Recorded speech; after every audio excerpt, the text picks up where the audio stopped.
Main content. Hello everyone, this is Vantage. Today, the price of gold hit a new all-time high. But I don't think such a sharp rise is necessarily a good thing. Although we are happy to see problems with the dollar, problems with US debt, and problems with US hegemony, it's actually not good for anyone if it happens too quickly. It took 210 days for gold to rise from 2,500 to 3,000, but it only took 9 days to rise from 3,000 to 3,500. A lot has happened in these 9 days, but not nearly enough to support a 500 price difference. Therefore, it must be oversold. As long as it is oversold, there will inevitably be a callback. Some people say that this is because Trump wants to seize power from the Federal Reserve and affect its independence. But this statement is too superficial. What independence does the Federal Reserve have? It's as if it has been independent in the past. Moreover, Trump will not kill the deep state, but will only make them obey. The US new civil war has spillover effects, but isn't the Federal Reserve happy to see it? Since US debt needs to be saved, the dollar needs to be saved, the US stock market needs to be saved, and inflation needs to be saved. If it can't be saved, then let everyone suffer. It's far from the moment of collapse that everyone thinks, but it's still actively clearing out. According to previous information from all parties, the Trump team previously believed that their decisions would not affect US debt, because they were betting that there was no alternative to the dollar. But the fact has occurred, and the Federal Reserve has secretly rescued it, which shows that the bottom line has not yet been reached.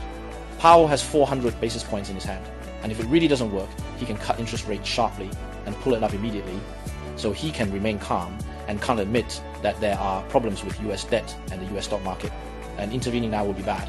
It's just that the credit damage caused by Trump to US debt and dollar hegemony is permanent and irreparable, and it's a case of losing the watermelon to pick up the sesame seeds. Gold's nearly 90-degree slope rise has various reasons, but after all, it is traded with real money. Various geopolitical factors, a weakening dollar, etc., can only explain a moderate rise, but cannot explain a sharp rise. The factors here are very complicated, but there must be planning and panic selling. According to preliminary data from the Japanese Ministry of Finance, in the week ending April 4, Japanese private institutions, including banks and pension funds, sold 17.5 billion worth of long-term foreign bonds and sold another 3.6 billion in the following 7 days. The Japanese public and private sectors hold a total of 1.1 trillion in US Treasury bonds, making them the world's largest overseas holder of US debt. Therefore, its buying and selling trends are closely watched and are often regarded as a weather vane for the US government bond market. This situation has completely changed the traditional game rules that Wall Street has strongly manipulated gold, and that there is only one player in gold for many years, which is of historical significance.